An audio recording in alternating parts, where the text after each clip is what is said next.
Hello, welcome back. Happy middle of November. If you are in Michigan, then you know, though it is actually November, it looks like it's the middle of December outside. It's very snowy. My rule is that when it looks like Christmas outside, it gets to look like Christmas inside. So yes, our tree is up a little bit earlier, fixing the monitor so that I can see the baby sleeping. But it is actually November, and November is National Adoption Awareness Month. I have a little bit less to say about this, only because for me, adoption is done in the form of Down syndrome advocacy, because I want to normalize the idea that people with Down syndrome deserve to be adopted into homes, and that parents who choose that are not the heroes. So maybe I'll talk about that in another video. I'm not sure, but I do have a couple things that I want to talk about because I get a lot of questions about some things. And I do kind of want to lock in where we stand right now on November 14th, 2019, because I fully recognize that it might change as George ages and as our story develops and as things grow. So I do want to kind of document where we're at right now while also addressing a question that we get pretty frequently. So what I'm going to talk about today is, when are we going to tell George that he is adopted?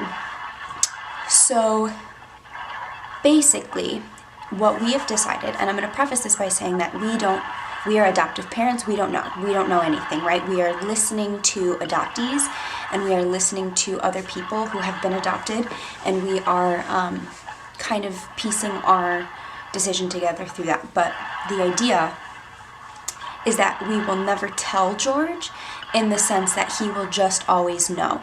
We are avoiding the idea that it's going to be a sit-down conversation between me and Kyle and him, where we sit down and we say, hey, when he's 8 or 9, be like, hey, this happened to you when you were a kid. We are choosing to always make it a known factor in our home, to never shy away from it, to never keep it a secret, and to try to create an environment in which he feels comfortable to feel however he wants to feel about that. We don't want him to feel shame, and we certainly don't want him to feel as though he is supposed to feel something about those things.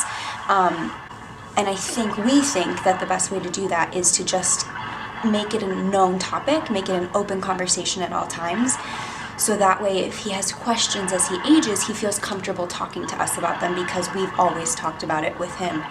He's waking up, he can hear me, oh no. One thing we do want to make sure that George knows is that he is loved. And so to us, adoption does not equal more or less love, it equals love from all 4 of his parents, both us and his first family. We are more concerned with him recognizing that part, and we are more concerned with the fact that he feels comfortable with who he is, and that his identity is something that he is comfortable in. That's kind of the short answer for that.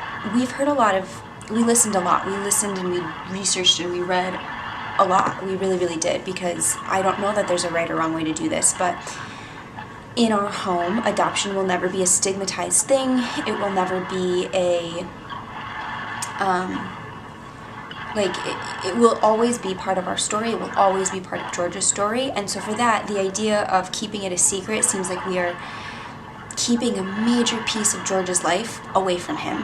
And, we were asked about this, I think, at our first home study visit. I think the first time our social worker came over, she asked us, what is the goal? How are you guys going to discuss your adoption with George? And I just would so much rather him know at a young age, and, always make it clear that, no, you didn't come from mommy's tummy, or that, you came from another mom's tummy who loves you just as much as I do. I guess that's really all I have to say about it. We are never going to shy away from it. We are never going to hide it from George. We are never going to keep it from George. It's never going to be classified information. It's never going to be one of those things that we only talk about during serious family conversations. I look forward to the day I can tell him about our trip to California, and I can't wait to tell him about his birth family, and I can't wait to share that piece of him with him. And right now, he's obviously 9 months old, so it's way over his head, but I think he feels loved, and I know that he is very, very loved, and that's really all that matters at this point, right? So as he ages, that will change and evolve, and the priority of his mental health will always be what's important. And so, yeah, we just really want to make it clear to George that he was not a baby who was given up without love. He was loved, he is loved, and he's in our home, and he's in the hearts of everybody, and we are so very lucky that he's here, and we just want him to know that we are the lucky ones for having him. So that's that. We get asked that all the time, like, how are you going to address this with George? Again, our short answer is it's always going to be a known factor for him, we think. That's what we're choosing right now. That may change as he grows up. Who knows? But that's where we're at right now. Again, we're not saying this is the right way to do it. We are just saying this is what we are doing. This is what we right now think will be best for our son as he ages. So yeah, so happy November, happy Adoption Awareness Month.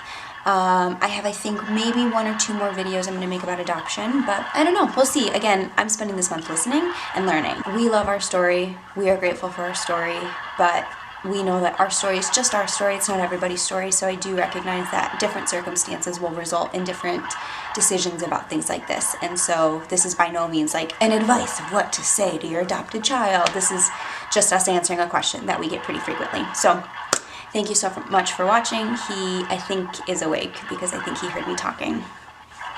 Mom failed, but that's okay. He took a long nap. So that's all I got. Have a great day, and we'll see you soon.